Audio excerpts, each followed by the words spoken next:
So you've made the right guess.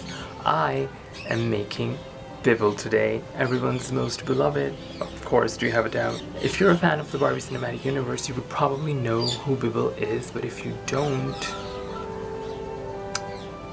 bye. So I start by making this tiny armature, which is necessary. Even if the sculpture is tiny, it's really important. I'm using my foamy clay, which is great for the scale and shapes.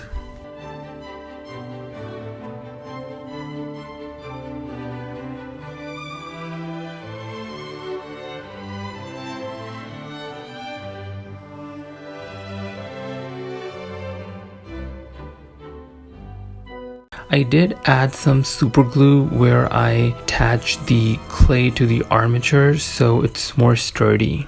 One issue that I seem to run into with this clay is the eye area. It always dries to be a bit poofy and it's not as sunken in as it's supposed to be, and I have to refix it as I go. You'll see later in the video as well. I use cold cream to make my tools glide on the clay.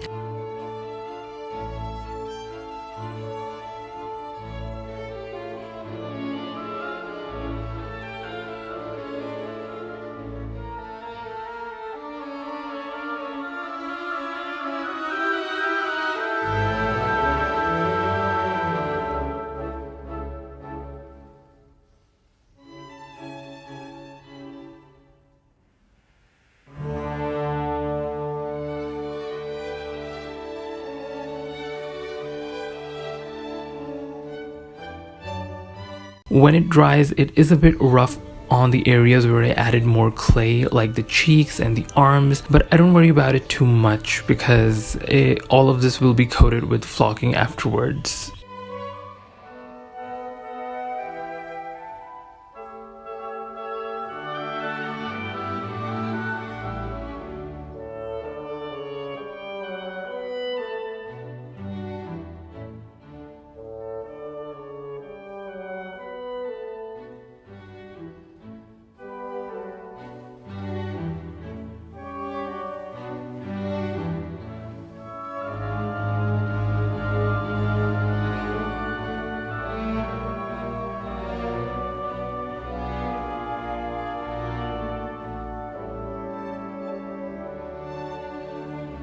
The body seemed to be a bit bigger compared to the head, so I trimmed the clay, which was real fun, and it wasn't fully dried, so the trimming was a little easier. But even if it is fully dry, it's not big of a deal to trim like this with scissors and stuff.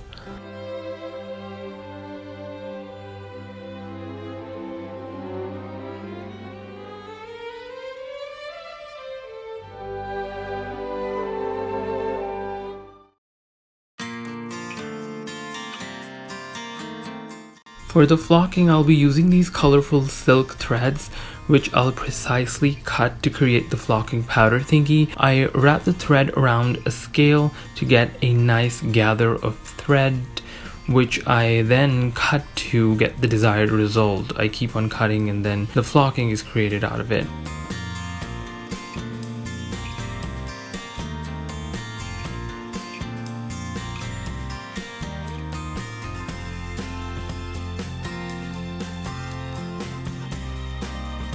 Now I'll mix these two colors to get a Bibble-ish sort of teal color.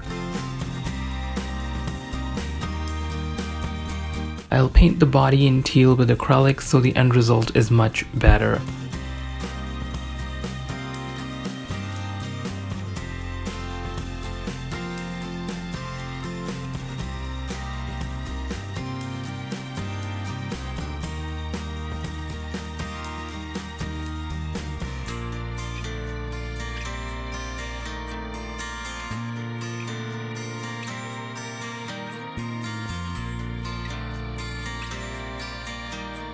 I'm using this UHU glue to apply the flocking lightly so I don't accidentally put too much in one area, and then I use different tapping techniques, like I use my fingers, brush, bristle brush and wire brush. I dab with the bristle brush lightly and then brush away the excess flock. I'll go in and apply more layers of flocking where needed, and also to plump up some areas like the cheeks and between the eyes, I'll apply thicker layers of flocking with glue to kind of shape and sculpt the area a little more better. To keep the shape of the body defined, I use the edge of the tools to press in and shape as I flock.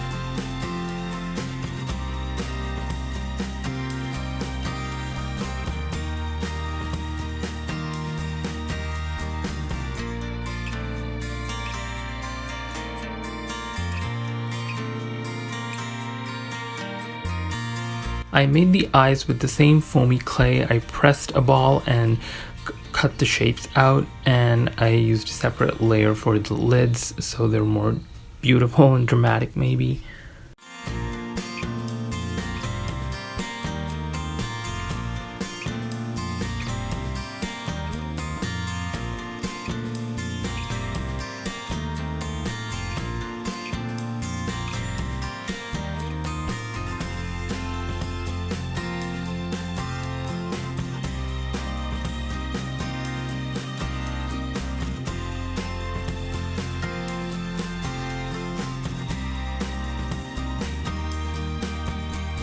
In the middle of the process, I took the eyes off. I felt like they sat a little too far for my liking, so I took the opportunity to make the eye area more deep so it's not poofy and too round looking, so it ended up working out in my favor.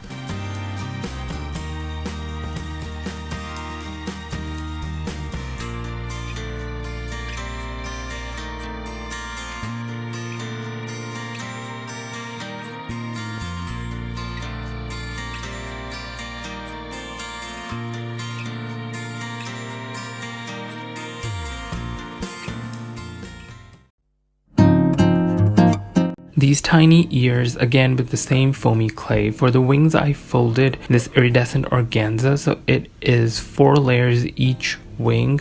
I sandwiched them all with white glue, then cut the shape out when it dried.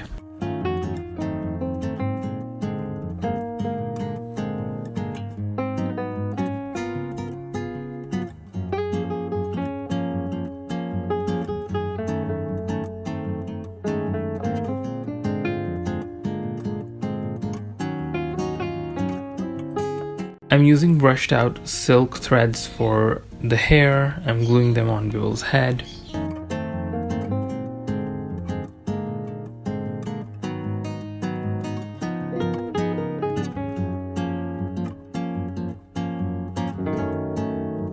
The hair is something that I'm not so proud of. I mean, the styling and stuff made it look like immense, sleek, styled hair, but well, I might change it in the future, but for now this works. I was planning to change it for this video, but it would have taken more time, so yeah.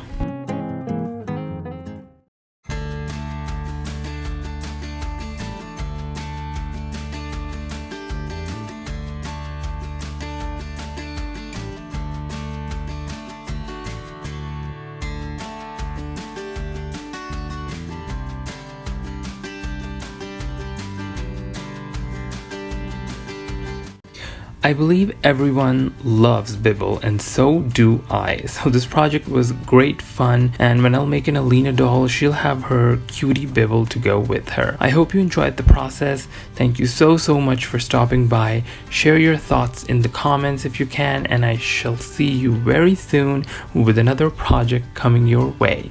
Peace.